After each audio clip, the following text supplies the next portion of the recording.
We all desire happy, fulfilling relationship with open communication, the career life with aligned skills and values, and the financial stability, and also the health with good stress management and good routines and habits. And to address those deficits, we are often looking for some services, and one among them is Jyotisha or Vedic astrology. This is the second part of the 5 key ingredients which are making the consultation experience which is fulfilling and effective, either from perspective of the client or astrologer.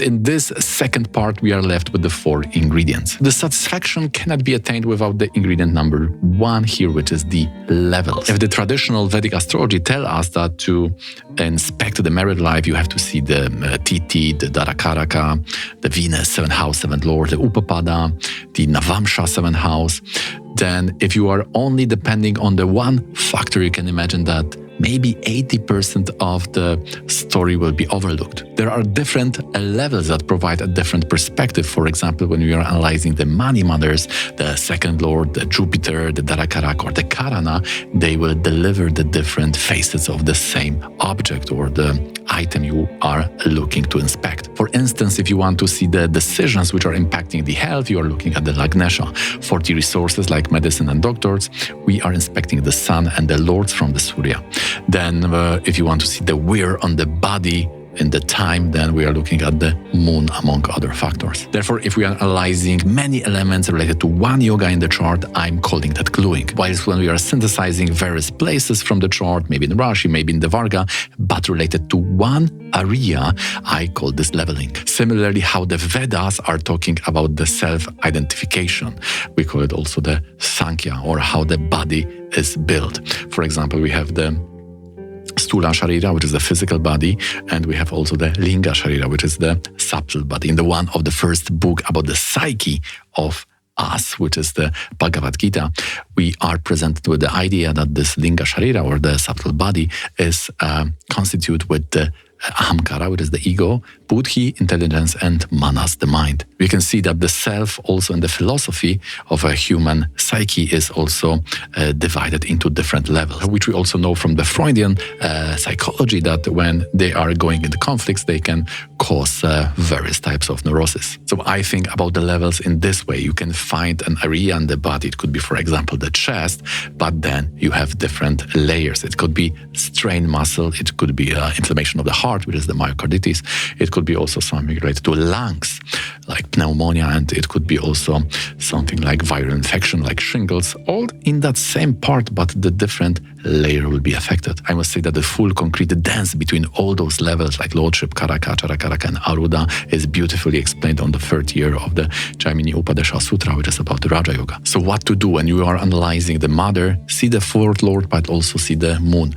When you are looking at the cars, 4th lord is okay, but you also need to consider Venus. And when you are analyzing the property, 4th lord, but don't forget about the Mars. I must admit that understanding theoretically these things like the Tithi, Darakaraka, 7th lord, all those different things in the chart which are related, for example, to relationship or marriage, even if you get it on the theoretical level, to really apply this in the real life examples, this can take you years or even decades. Many people ask me in the YouTube comments, on Instagram, or in the email about the singular one-layer position, like what it means to have 4th lord in the 5th or 7th lord in the 8th and things like that, which is similar to asking which city is placed on the North 40 latitude. Is it New York, Rome, Madrid, or Istanbul? So without the longitude, it's not possibly to tell. As we can see, levels are important aspect which can totally change your consultation, your experience of reading your chart. If the astrologer is only looking at the one level, you may experience that this is a little bit shallow, one-dimensional, and you cannot get into the deep story of what's there in the chart. But do you have the potential in the chart to visit the Rome, Istanbul, and Madrid? For that, you need to have the second ingredient, which is the yogas. We are dividing here the important knowledge for the yogas and also the yoga formation. Yoga formation like Uchana, the Nichana, the Trikona require knowledge about how the grahas are interacting. If we overlook that, our reading is also in shambles because we miss the information how one planet is activating the other. There's interaction resemble the short circuit in that whole electrical structure in the building. Sometimes you need to have the electrician consultation to know where is the problem. The light may be off in the main room, like I had experienced a few weeks back, but the real problem can be in the kitchen. The short circuit may be there. Those important yogas that serve as foundation cover all important aspects. I call them meta yogas. The term yoga in Vedic philosophy also refers to four paths of spiritual growth. Jnana, which is the knowledge, karma, which is the dedication of the fruits of actions.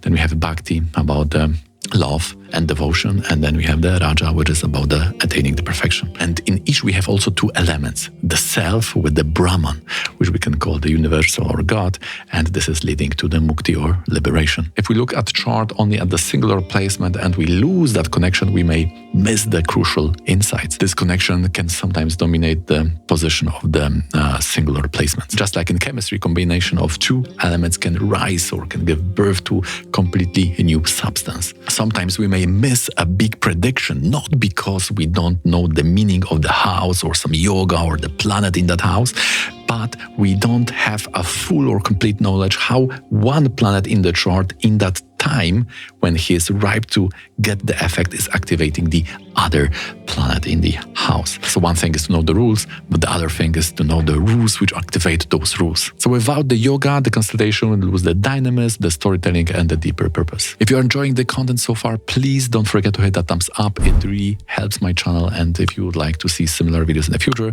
please consider subscribing. Finally, curses or shapas described by the main classic Brihat Parashara Hora Shastra reflect the significant challenges or the primary sources of suffering in the chart. We read about the curses of various gods in the Puranas and also the ways to remedy them, and we can also find them in our own lives. Of course, we are too small to get the curse personally from the deity, from the god, from the devata. They manifest somewhat automatic. If we did something wrong against, for example, some big element like Venus or the water, then we may be born with curse of Venus in this life, and then all those elements under the umbrella of Venus, like relationship, comforts, or boundaries, they will be cause of some challenge in our life. A curse is like the recurring pattern in psychology, but here it is also transcending the subject. It's the whole karma, which is also around the subjective. Therefore, it's essential to know where it begins and to which effects it might lead. There is a group of people who are very interested about the past life, how this challenge was born. Luckily, in Vedic astrology, we have a special chart, Shastyamsa, and we can take the curse from the Rashi, take those plants and analyze what caused them, what was the trigger, what is the effect, how it manifested, and all other details. This approach is enabling us to look a little bit deeper. What is the underlying factor of our current life challenges? We can also examine if that curse was intentional, and also if we were born because of that, how it is easily to remove, and also the periods in which that will be active. And therefore, all this information can be very important to understand this dynamism of the current life challenge. Someone has curse related to the Rahu in the Aruda, then when that curse is activated, it may be totally different area, not related to reputation, but when somehow this gets triggered and the full curse will be activated, then the effect may be that our reputation will go down. So to understand which areas are related to curse is very crucial, because then we may keep them under control. Just like astrology has these two wings, one is the analytical, more technical, the second is more therapeutic. Even if you don't create an exceptional chart reading without those uncovering some hidden details or giving some super interesting prediction for the past and for the future, it's still very, very good reading if you are providing the remedy for the main curse. Because if the person is starting to practice that, he is getting rid slowly of the main problem in life. And what is interesting, not only in this life, but it can also resolve the karma for many, many lifetimes, either in the past or for the future one. So in that sense, to me, the mission of the reading is accomplished.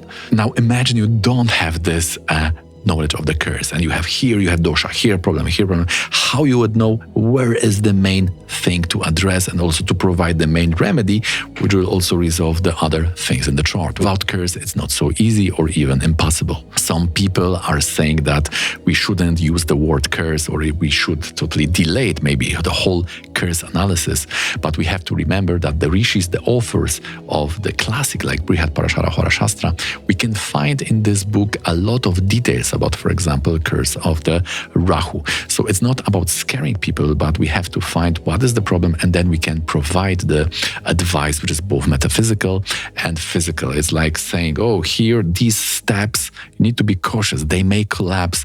So here is the lift for you. Without curse, we don't know what is the main challenge and what would be the most suitable remedy for the person. So as you can imagine, this is the big stake we cannot ignore. One could see the dasha, which is the timing, as everything, because we are looking when something will start or when we are expecting something to end. And because there are many techniques and also many dashas, it is crucial to choose the proper one. Dashas are various assignments of planets to a specific period of time, so we can expect when this turmoil can happen or when this blessing will come. This time periods can be assigned to planets, then we talk about the Graha Dashas, or the signs, and then we are speaking about the Rashi Dashas. And there are different types or schemes of this assignment of planets to this period, depending on the perspective or also the area which we are investigating. Like we have a dasha for spirituality, for health, for finances, and so on. Like you have the events in a Google Calendar, you will know, oh, at this time, these events will start. So similarly, if you know what function the planet plays in the chart, then you know, oh, if it will come in, let's say, the February 2025, you know what to expect. Each dasha will have its own nata, which is the Lord, and the karaka, which is the significator. For example, from Vimshotri, it is the Jupiter and the Moon. You can read more about this by the beautiful book Udu Dasha by Pandit Sanjay Rath. For example, if you have Dasha related to the 12th house from Atmakaraka or Trikona to the Atmakaraka, Indi, Navamsha, then even if it's suffering, you know it's spiritual period because it will add to your personal growth. So I see the Dasha as a fate. Sometimes it is coloring totally your preferences, your outlook on life, your views, and how you define what's good, what's not good. It can totally change your ethics, your interaction with people. You will start interacting with other people. Similar to what Arthur Schopenhauer said.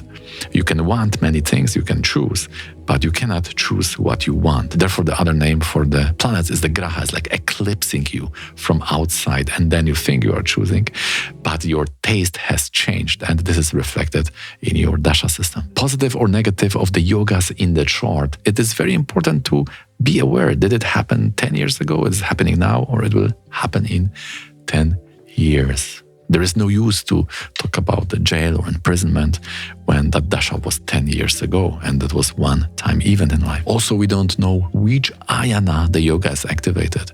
So with this dasha, we can understand that this one yoga in current period is giving marriage indications, but let's say in 2 years, it will be more related to the property, and this will be the same planet, but the dasha will be different. I don't think there are many or even none astrological services without using the dasha, but the question is, are you using the one, or are you getting consultation from the astrologer who is using the proper one? Because as said, there are also many techniques for them, how to use them. So it is very vital to understand what is moving the needle in my life, because there will be many mechanisms. So which mechanism is really moving the things in my life? So as you can see, these 4 points can totally change the quality of your consultation. I hope I have provided the arguments you need and also explained those points related to these key ingredients. Thank you so much for watching. Don't forget to hit the thumbs up and subscribe for the future goodies. If you're interested in personalized Vedic astrology consultation about your health, relationship, or career life, feel free to reach out, and I'd love to work with you. You can also join our community on Discord to connect with others passionate about astrology. And if you like to learn astrology yourself, check out my course. Over 60 hours of in-depth material, many examples divided into the 3 modules, so it's available for purchase. Thanks again for your time. If you'd like to see more videos, please consider watching this one.